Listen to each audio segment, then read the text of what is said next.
which Woo Gaming just Sure. rejects them on the day, everybody. Welcome to the podcast. I'm gonna be honest, I thought this was the podcast. It kind of is the podcast. So I was like, It's lead-in. It is Welcome to basically Video podcasting. Gems, the podcast where we break NDA. Hello! Hello. Gonna have a fun time figuring out how to start that one. All right. Hello, and welcome to Video Gems, the podcast where we soar higher and higher in the sky until we face retribution for our hubris. I am your host, Darkfry, joined once again by a lovable cast of characters. My co-hosts, Harry from Video Games Are Bad and Aranak. This time we have a very special guest once again. Who is this handsome piece of vegetation that's joining us? okay, I'm Bobby Broccoli, real name Kevin. I'm a YouTuber. Yeah. YouTubist, filmmakist. Well, By the full-time way, now actually, so it is. yeah, I would That's just awesome. I want to start by congratulating you on that, Kevin, because at the time of this recording, you may release another video until this comes out. I don't know. Probably not. Let's be real. Probably not. Probably not. take time. All right. Yeah. It's coming next week, everybody. It's all right. He's not Chip. Yeah. So, yeah, full time now. Just want to congratulate you on that. Since the series we're going to be covering this time, the cloning series. Yep. By the way, I realized while I was rehearsing this episode's intro, because like I prepare these intros and I sort of rehearse them before time. I realized that I pronounce your name weird. I was like Bobby Broccoli, and I was like, wait, that's not. No, that's fine. That is the most. It's like- That is the most. But I feel like that's fitting considering you're from Cyprus. Like that's the most Greek possible way of saying. Well, yeah, that's how. No. It's almost Italian. I was pronouncing. Broccoli. That's the thing. I realized that I was pronouncing it like it's an Italian surname. So Like, can I, like it's Bobby Broccoli. I actually have a real life story about this. You know Lamhoot. Yeah. Like Yeah. I met him in real life because he lives nearby. And he thought my like actual name, like he knew my name was Kevin, but he thought my last name was like Broccolini or something, which is like because Broccolini is like a very like prevalent construction company in like Ontario and Quebec. So you see like the name truly. everywhere. So he just thought that was my name, but like, and he does say it the kind of way you say it sometimes. No, Bobby it's Broccoli. no. I was just like, wait, that's not how you say. Why am I saying it all weird? It's like I never like I mean, tried. it's not a saying it. real name. It's a Yeah. Of course, I just tried saying it out loud like multiple Sorry, I times. got loud traffic horns, so that might happen. I was just saying it out loud multiple times. It was like, why am I saying it this way? It's That's not a how you cool say it. name. There's like lots of different ways you can like play around with the name Bobby Broccoli. You can say Bobby Brock. You can say like Robert Broccoli if you're feeling formal. You can say. If I say stuck what I around say. and got a PhD, I could have gone with Doc Brock, but that's Yeah, like Doc Brock. That's a Yeah. 4-year commitment, and that didn't seem. Yeah, it's a 4-year PhDs commitment are just a for lot, the yeah. bit. But I think it'd be worth it. Or you can say what I say. I want to like instantly, and the other reason I never said Bobby Broccoli much is because I call him Brocco Bobbly. Yeah. By the way, I want to ask something. I want to ask you, Kevin, is who came up with the term brockumentary? Did you come up with that, or did someone else? I think it was a comment, and I just kind of ran with it because I was Well, it's like you see it and you're like, okay, yeah, that's mine now. It's just some random it's a random little YouTube gift. comment. It's a little gift from the comments. But speaking of research and documentary work, I can just tell that you come from a research background from how you present things in the video and stuff. And I wanted to ask, like, because I personally have a lot of issues with a lot of video essays that don't provide proper sourcing and don't, do due diligence with sources. What got you interested in making these sort of very in-depth documentary style works on YouTube? Yeah, so longest time, just for context, I did a lot of video game content. That was just like, I think that's very accessible entry point for a lot of people. I was just kind of getting bored of it at a certain point. I didn't really think I had a whole lot that I was adding that like other people weren't doing, because like I wasn't doing it very often, and I don't know, I didn't feel like I had anything particularly novel to say. But I was like, during my master's, I heard like a couple times from a couple different professors, they're teaching about like the fraud of Jan Hendrik Schoen, who very prolific fraudster. He's like directly in my field, which is semiconductor physics and electronics, crystals, that sort of thing. So like there won't be another video that I make where I know as much about a topic as that one. So like so all the fraud stuff, I knew like the physics, and that it wasn't like a huge leap for me to learn all that. And I think what kind of did it was I was looking on YouTube, and there weren't any good videos on him. Like there was a couple, the kind of thing someone makes for like a class project, and it's like a slideshow that they recorded. But that was it. There was one BBC, I think it was like BBC Horizon, I want to say. And it was technically about him, but it was really more about like nanobots, like a very Metal Gear Solid, like apocalyptic, like this is early 2000s, and the whole thing was like nanobots are gonna take over the world. They're gonna kill everyone, and it's like that's not what he worked on. Like he worked on very small transistors. He didn't work on nanobots. I can imagine Jan Hendrik. I can imagine Jan Hendrik Schoen doing the whole nanomachine son thing from nanomachine son. but I can see where the misconception from someone who doesn't understand the field at all would go from like very tiny microprocessor to nanobots. Like the weird jump that people make. No, I don't talk a ton about my field of expertise online, mostly because everyone's wrong about it and I'm tired all the time, which is machine learning. You can imagine how frustrating people throwing around the term AI when it's not AI, and not understanding basic elements of algorithms and talking about it like they're magical machines and applying personhood to algorithms. But yeah, I know exactly that frustration of anytime topics you know a lot about, when you look at it on the internet, there's just like isn't good conversation occurring.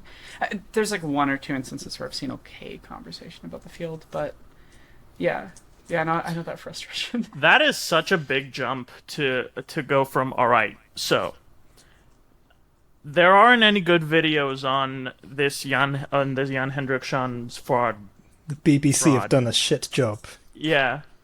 BBC's I done a do shit better job. Than those nerds. I need to take it upon myself to do a 3-part freaking Google Earth, really visually stunning documentary on this dude. And I just wanna say, Kevin, you that video blew up like about a year ago, right? That video has been sitting. Those 3 videos, I should say, this series. They've been sitting at like 5,000 or so views for a long ass time, which was ridiculous to me because like they're really good. Like I watched them many times. I will say they did pretty well for my channel. Like when they came out initially, they got like the first one I think had like 40,000 views, and that's when I had around like 5,000 subscribers. And I think my record at that point was my SpongeBob video, and that was like 68K. So like for my channel, it did really well. Oh, that's good. But That's more than I remember then, because like I remember seeing these videos and being and doing that really annoying and saying that really annoying comment thing we get, which is that this doesn't have enough views. Yeah, which is just as a side note, don't comment things like that, or do whatever. I've softened my stance over the years. Yeah, I mean, but I think it's better to just compliment the work for why you like it instead of just reminding us that the algorithm has decided to not give attention. I think it's funny because like it implies a point where it has the exact amount of views that it deserves, and then afterwards it's like, no this more. has too many views. This has the exact amount of views it requires. Comment that. That does happen where it's like, okay, I don't know why this one got popular. Yeah. I don't think anyone knows why any of their stuff gets popular outside Well, of, for like... Kevin, it was a very unique set of circumstances. Why don't you tell us about that? Yeah. So, so I made the Hendrik Schoen series as like my first like kind of big deviation into that style, which, just as a quick aside, like that animation style, if you're not aware, I didn't like invent it. The sports writer and like animator John Boyce, he kind of pioneered that style. He's been doing that since like 2015, probably earlier, animating in Google Earth. And I think his series and the rest of his crew made the Seattle Mariners documentary in like early pandemic, which was what I was watching while I was like learning about Hendrik Schoen. So you can see a lot of like things cross over. So that's why. So there's, I mean, the big visual in the Seattle Mariners video is like a big calendar. And my calendar is obviously different, but like that whole Hendrik Schoen series, like that's based around one big central calendar. So you can clearly see like the inspiration directly, and then I kind of molded that into something a little more unique to me. But yeah, so that series came out. That was around for like about a year. I did a 2-part series on the Bogdanov twins, which there was a big break in between those two. Like it was like months, because I graduated from my master's in the middle of that. Like I had to defend my thesis. Yeah. So once I finished my thesis, I was like, all right, part 2, we're going to get that done. I finished that in like October. It does well, but like, you know, it does normal numbers for me. And then I'm literally like, it's December and I'm recording the audio for my next thing. I'm at my parents' house in their walk-in closet, because that's where that's where I record audio, because it's got good sound insulation. This room Cupboards are very great. loud. I can't record here. I'm like looking at my phone in between recordings, and I get a comment on my video, and it's just RIP Igor. And I'm like, what? No way. There's no way this is real. And then I look it up, and like Igor Bogdanov, like he got COVID and he passed away. He's in his 70s. Yeah. And it's like, oh, that's crazy. And immediately I see an uptick on like the real-time views on my video, because like I'm not the only person who made a Bogdanov video, but I think mine is maybe the more, like, if people wanted like a history of who these guys are, it was probably like the most point by point. Yeah. And then it just kind of starts doing well, and then the second one does well. And I think it was 6 days later, Grichka, his twin brother, passed away. And like they spend a lot of time together, so like it makes sense that they both got COVID. yeah, they both would have gotten it around the same time. And that, so you can actually see like it's a 2-kick kind of thing. Like Igor caused a bump, but Grichka caused a huge bump, because then it's not just like one of these weird twins dies, it's both die within a week. So that causes a huge surge. And that's not even like the big thing, because like I think I got maybe like 100,000 views out of nowhere. That was my first ever video to break 100K, the Bogdanov one. And I was like, wow, this is like super unexpected. That's crazy. I mean, hopefully this goes on for a little while, but I wasn't really expecting a whole lot.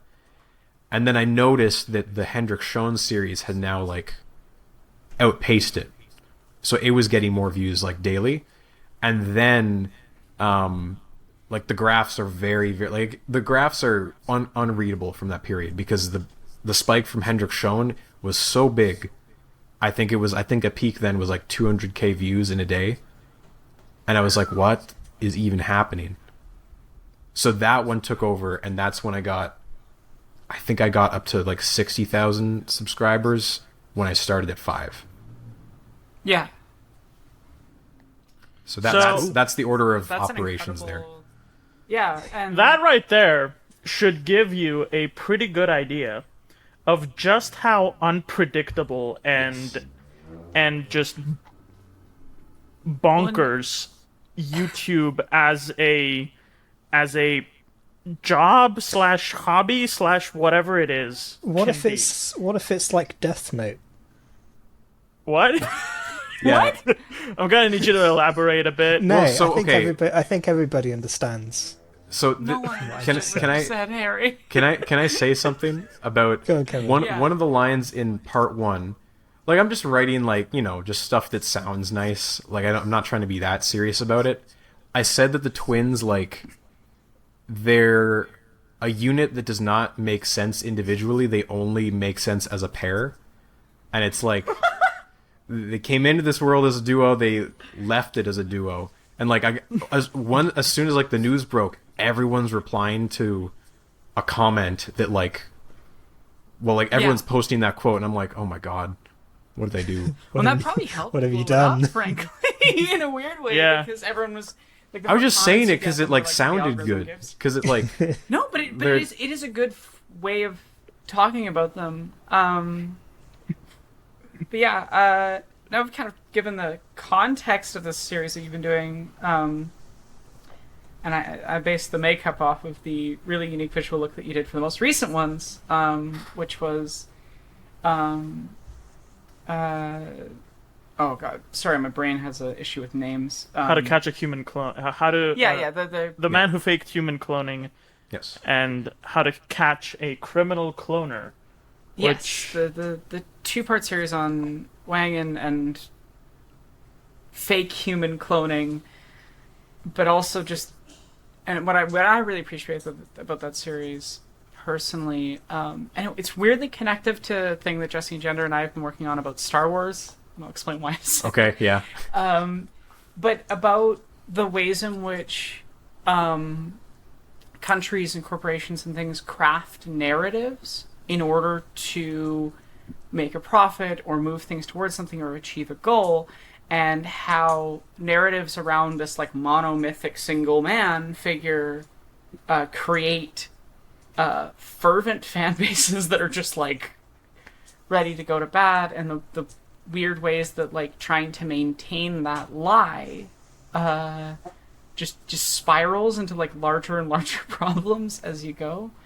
So I just what was it like when you started researching, digging into, like, realizing how much of this was I guess a manufactured mythic figure? How was that process, or finding that narrative, I guess?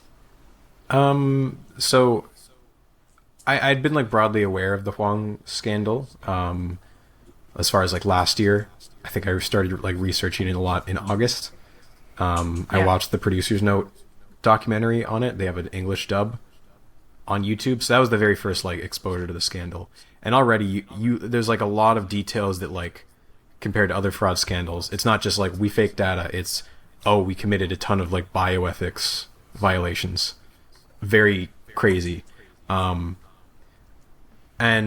I also knew that Producer's Notebook, which exposed Huang, was, like, taken off the air, and, like, there was a lot of controversy around that. There were protests. So I already knew that, like, this is a fraud that has a much bigger scale. And that kind of, like, I kept it on my radar for a while. Because, like, I spent a lot of time trying to choose which scandals to cover. I don't just want to, like, there's, like, a top 10 list of the most retracted authors. And I get requests sometimes where it's just people wanting me to go down, like, the list. And I think that would be fine, but I don't think that it would really teach you anything new, because most of, like, the steps and the way the fraud was carried out and the way the fraud was stopped is the same. Like the Hendrik fraud and the Ninov fraud, those are very similar. Like they're about different things, but like honestly they're pretty similar in their mechanics. But the Huang scandal, that's like the first one where like he kind of like he almost won for a bit. And there's a lot more like nationalism is a big theme, like bodily autonomy, bioethics, like investigative reporting. There's a lot more elements at play that like, all right, this is something new. Like this is a new angle to like a fraud story. It's not just like I'm doing fraud because that's what I got popular on kind of thing. Well, I think what you're doing is covering topics that people aren't as aware of. Like, I'm sure you've gotten a lot of requests to cover, for example, like Andrew Wakefield. I do. You know, yeah. But like, one, Andrew Wakefield's been covered by so many different people in exactly. strong ways already on the platform. Also Theranos, like I get a lot of that. Oh yeah. Sophie from Mars had a really good video on Theranos recently. But I think what I value about the way that you approach it is that you are trying to teach things about how these systems can occur and how things can happen. And the Huang situation is such a unique one because there's so many other systems built into it. It's not just like, oh, this one person was trying to make money. There's like this deeper strive towards a goal that's interrelated with like the effects of imperialism on a country. Yeah. The need for a fighting chance in getting world attention. Like there's so many layers to it, and I think it's a valuable conversation because it starts at this place of, oh my god, this wild guy that did this ridiculous thing, right? Actually, no, it's a systemic problem. Yeah. And, like, that part is so important. It's such a good, I guess, like, turning of the screw in the thing of, like, oh, you thought we were here. No, actually, like, there's a deeper problem here. I like the title is The Man Who Faked Human Cloning, and I think a lot of people go in thinking it's going to be about, like, and people even, like, mention this. They're, like, predicting it's about the Raelians, which is that cult who claim they... Oh, yeah. There's also those quack doctors who said they impregnated surrogates, and it's like, no. One of them's from Cyprus. Yes, Hell yeah. I put that in specifically for you. Like, I made sure to mention it, genuinely thinking of you.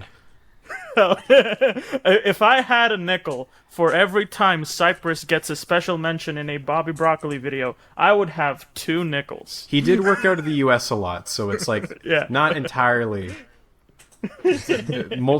international affair, but Yeah. yeah. We don't give a fuck here. We'll clone everything.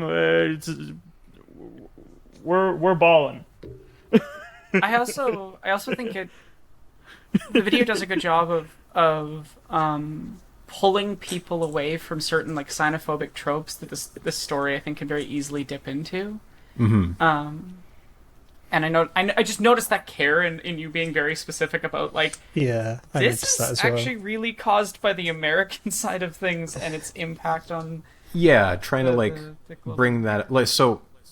I think this is the story that like dealt the most with obviously I mean it's the most like cultural story I think I've told so far, but also the one that's probably the one I'm the least experienced about because it's like I can talk about a US lab because like there's really not that much about the US that's that so far outside my scope as a Canadian that I like can't confidently talk about it. But this is like a completely different political scheme. They have a lot of like background of like colonialism, World War II, like a bunch of different countries really messed up the Korean peninsula. And like I don't have that perspective. So I tried to read like as many Korean authors on this. Like there's a lot of English authors I use, but like a lot of like Korean authors who translated it into English. I wish I had the ability to translate a lot of books because there are a lot of good Korean books on the Huang scandal, unfortunately, I can't like really read those easily, so I had to rely on websites, producer's note, like honestly auto translate on like Google. And I can't take direct quotes from that, right? Like I have to do my best to try and extract the meaning, but I can't. Yeah, it's tough. Like, when you speak multiple languages, you get a really good intuitive sense of this element of translation is as much like an art form as it is just literal translation of meaning. I really love Jacob Geller's video. It's something I can't remember the current title.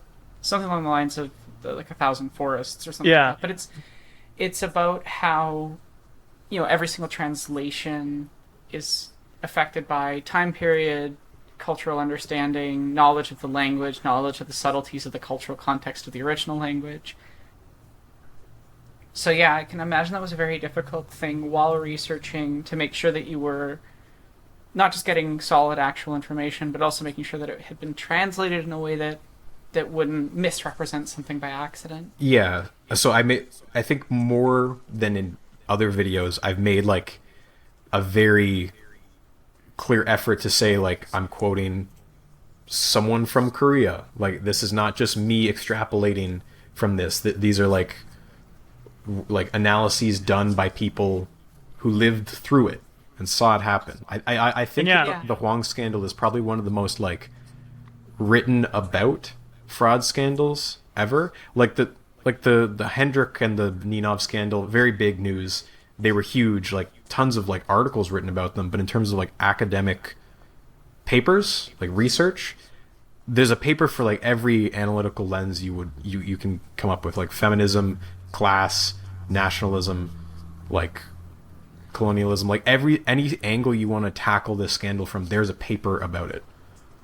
Yeah. And I gotta say, I really appreciate how, as we mentioned, the care you put into, like, showing the Korean perspective, like, showing a lot of care into that, and how in the Lena video, you, like, interviewed women in computer science for their perspective on that too.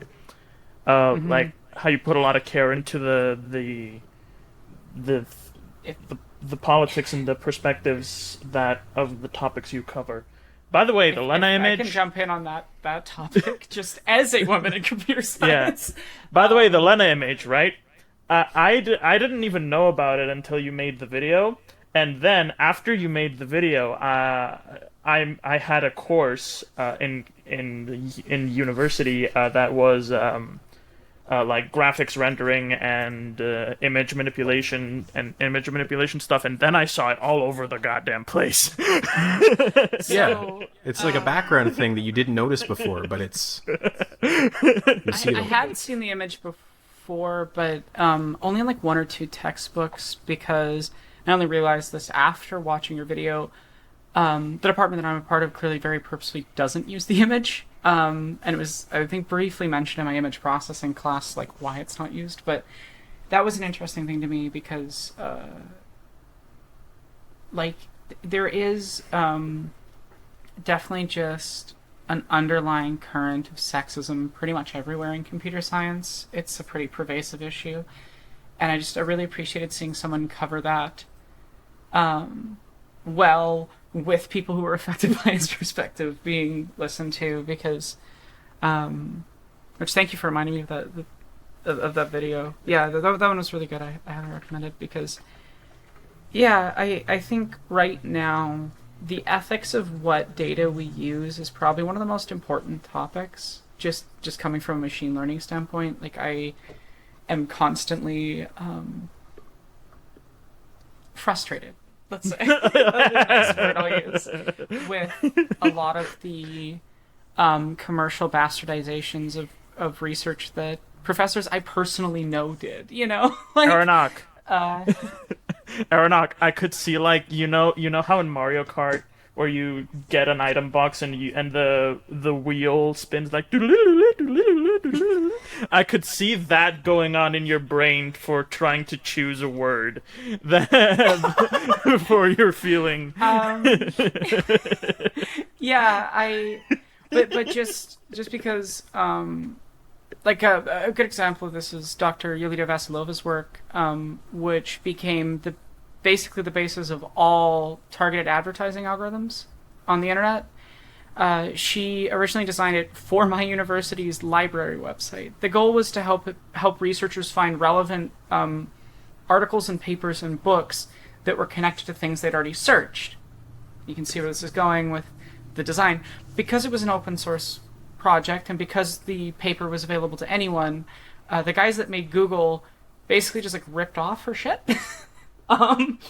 And a lot of the underlying advertising algorithms that are used are actually directly based off of that thing. And it's an interesting thing because a lot of the tools that my field makes are amazing in context when used correct, when used with data, like ethical data sets. And but the instant you start introducing capitalism in there with that, you get things like a ChatGPT, for example, or I would say the larger problems right now are coming from the image generation ones, things like Midjourney, because they are allowing people to take people's images and basically make like falsified pornography of them, things like that. And speaking of that, like underlying sexism in computer science places, and I always remember a conversation I had with a number of professors about 5 years ago, 4 or 5 years ago, where we were talking about like what will happen when people who don't care about ethics take certain things into the public domain, and it basically just like outlined all of the issues that are happening right now. And it's, yeah, like there's people that could have done those types of things, maybe not at the level that these commercial ones are doing, or as cheaply as these commercial ones are doing, like 15, 20 years ago. It's just that like the people that were capable of doing that stayed in research for the most part, and we're like, let's not violate people's privacy and data and yeah. Fucking Google.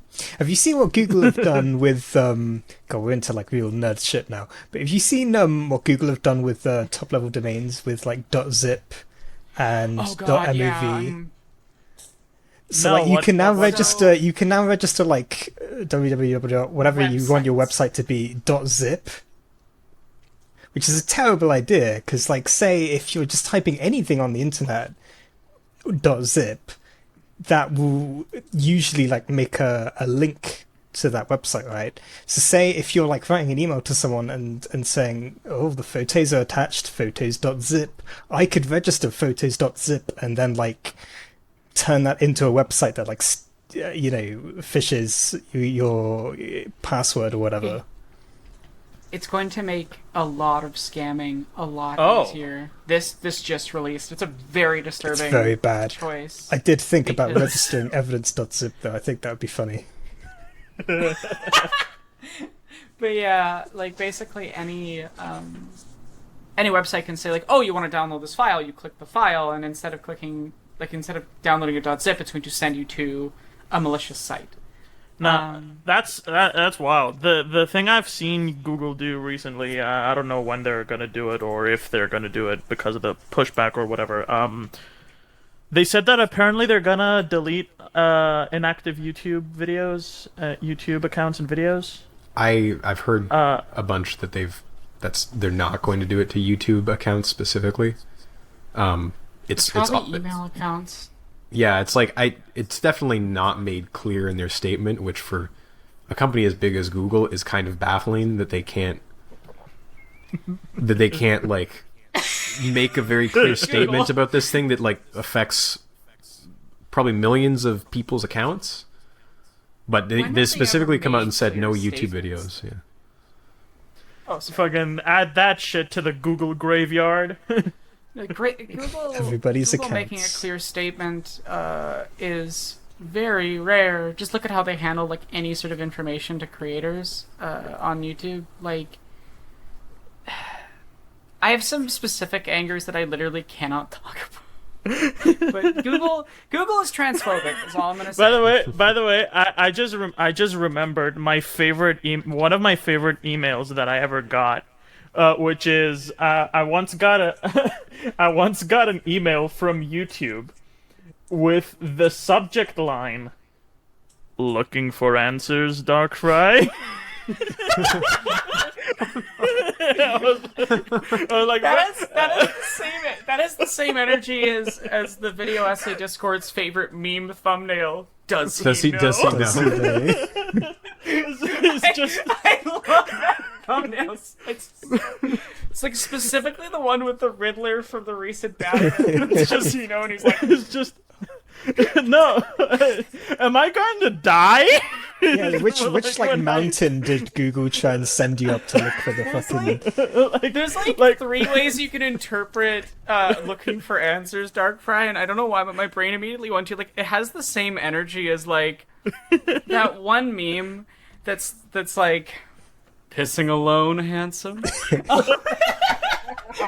I can't say I've I heard don't of know that one. why. I just pictured exactly that voice saying, "Looking for answers, Darkfry."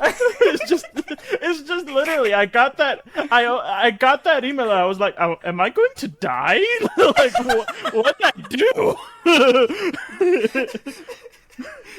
Just thinking about a hard-boiled detective fucking that does YouTube on the side or something, and his wife's murdered, and the first fucking email he gets is looking for answers. It was us.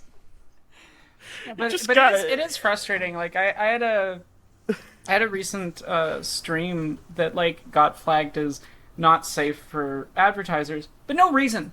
League of Legends. Literally no reason was given. Just no. And I'm like, well, I can't dispute it if I don't know what the issue is. Because if I know what it is, I can dispute, or choose not to dispute it if it would be a false dispute.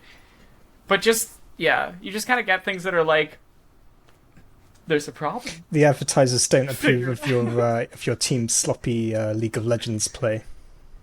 They're My not a guess fan. is it's probably because of some of the things that the people I had on were saying, which none of what they were saying was wrong, but just because Google sometimes gets pissy about black people saying certain words.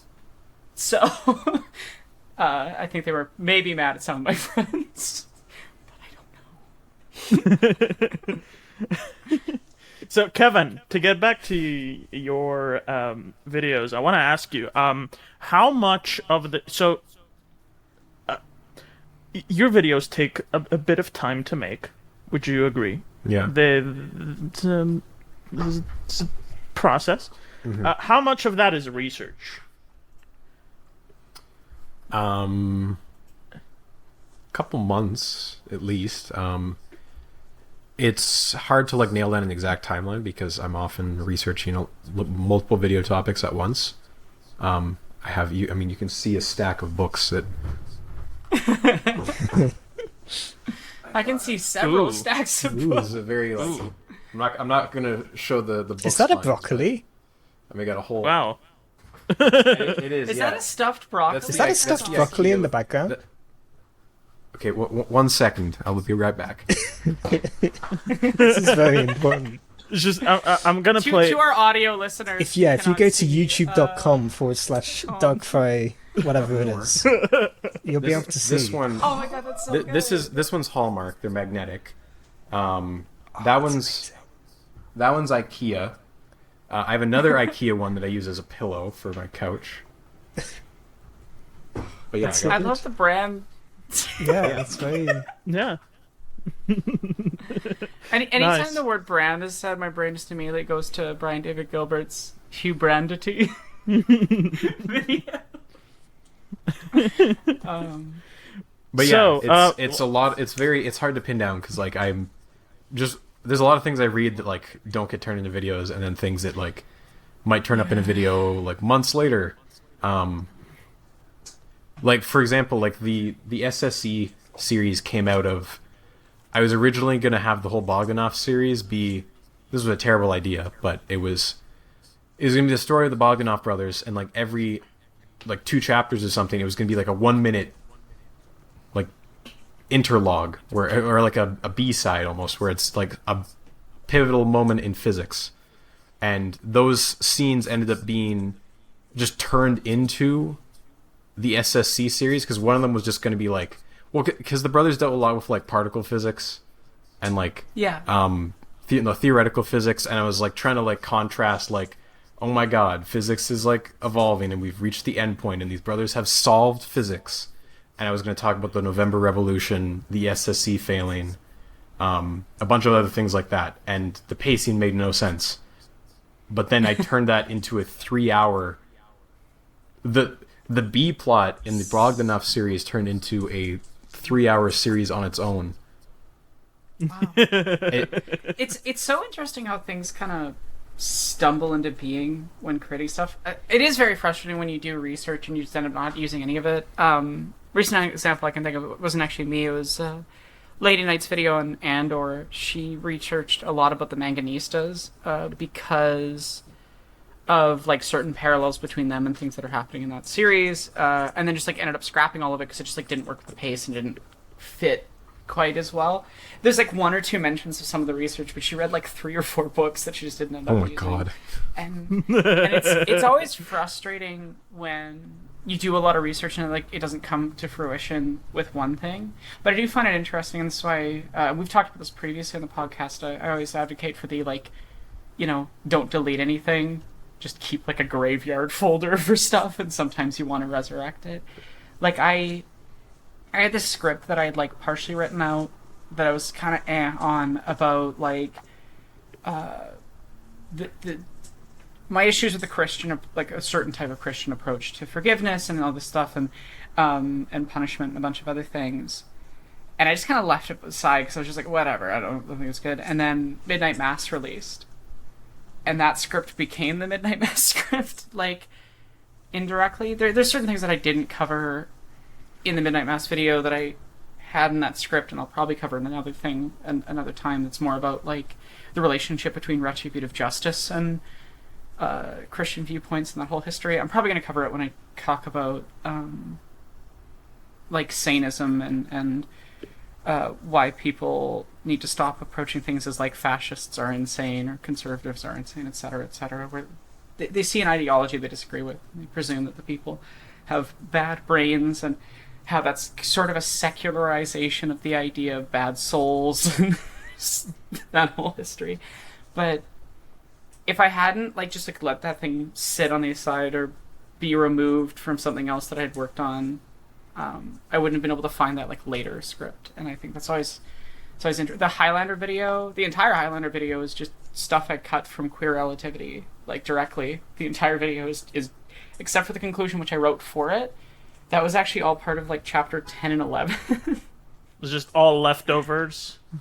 Yeah, I couldn't make it work. It was like intercut with a bunch of stuff in the later chapters of the video, and then I just like couldn't figure it out. So yeah, I know how that feels. Is there anything you've ever cut from videos, Kevin, that like you wish could have worked but just like what didn't or wasn't functioning? I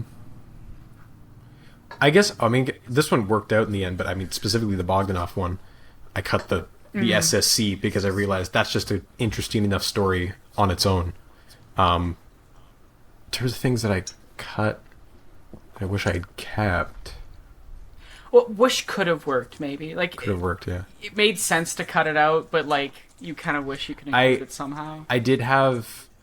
This is actually like I have like a deleted chapter on my Patreon for the SSC series. There was like the second last chapter. It was basically just like it was kind of like 10 minutes, just kind of talking about the military-industrial complex On patreon.com Yes. /Bob. It's audio only. Like I didn't make visuals for it. I just when I was animating there, I was like, this is just 10 minutes, and like I don't know. It's just I would need to research this more. Like, there's a lot of stats that, like, I obviously researched it, but it's just, like, on its own, it, like, killed the pacing, and it was just, like, if you're watching this far, you already, like, mostly agree with this. Like, it wasn't necessary. Like, people... Unless you're, like, Notch. That's true. The fact that I know for a fact that Notch has watched my videos and watches them despite that he disagrees with some of my politics. I'm not overly surprised that famed anti-Semite Notch would disagree with your politics. Like, I've been waiting for an opportunity to mention that because, like, those Twitter screenshots I think you posted in the one that, like, I was Yeah. just like, what the fuck? I mean, just for context, for those who don't know, we like I was just searching like my name on Twitter because I was curious.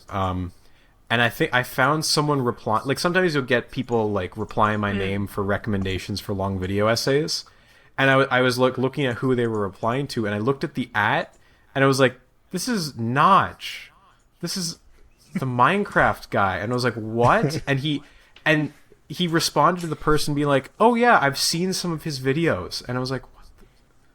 Which, like, I don't know why, like, no, I'm sure there's a lot of, like... He said, I've seen some of his videos, I wish he didn't inject so much his politics in there.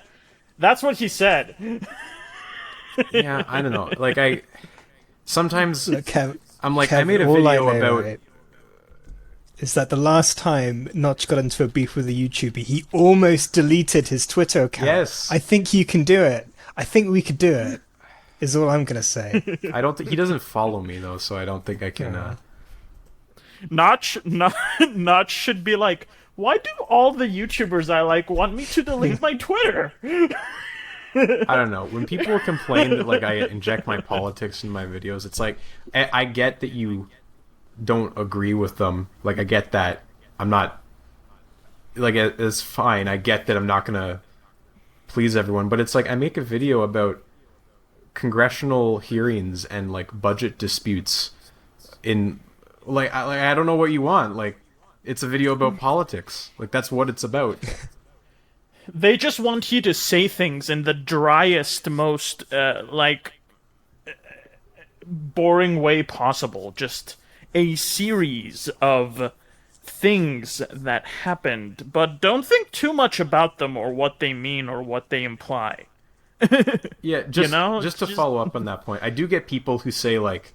I mean, obviously I get people who, like, call me biased, which is like, yes, I am, but I do get people who, like, call me unbiased, yeah. and I'm like, I don't... Like, I'm not unbiased. Like, I clearly have a viewpoint.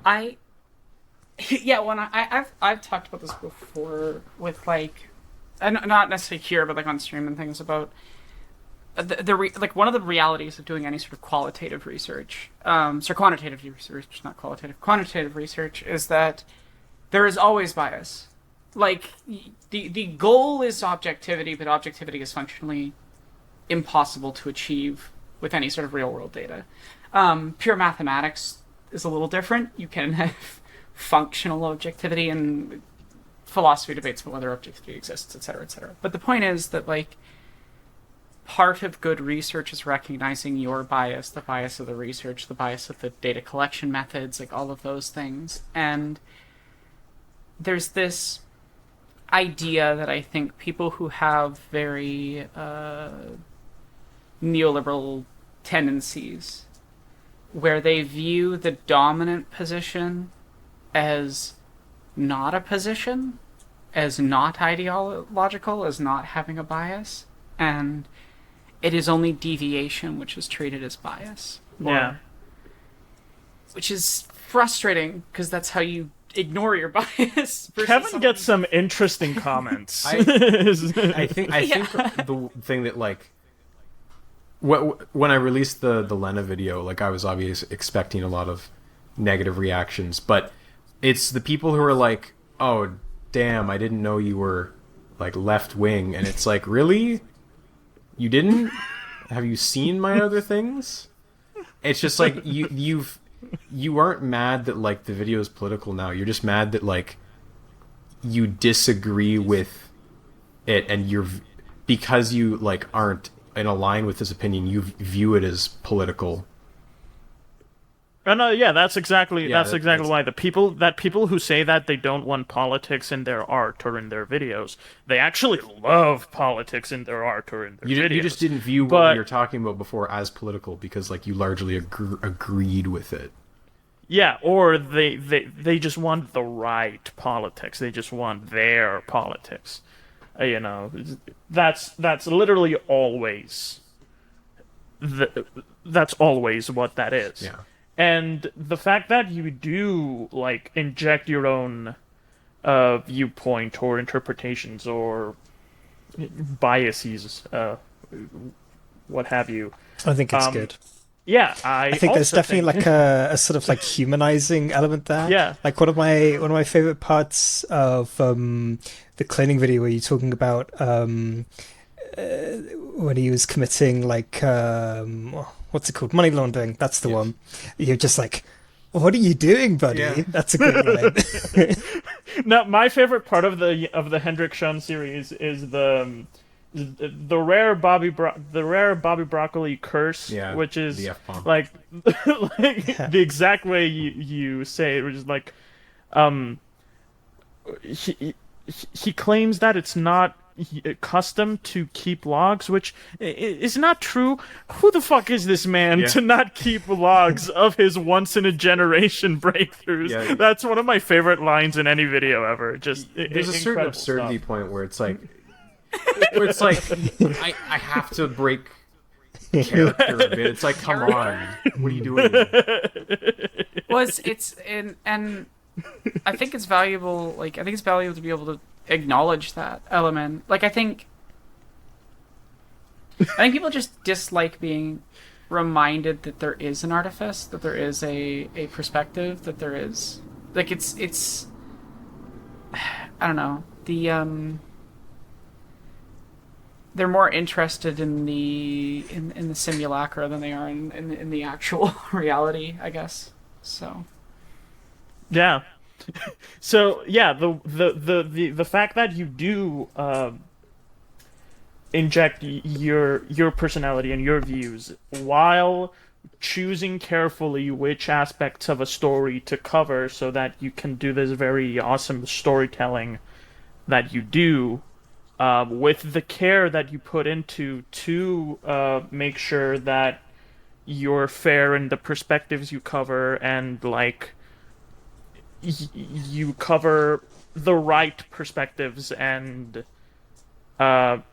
topics so that people can learn from them, like the cultural and nationalism aspect of the Huang scandal, and getting perspectives from women on the Lena video, etc. Like, that's why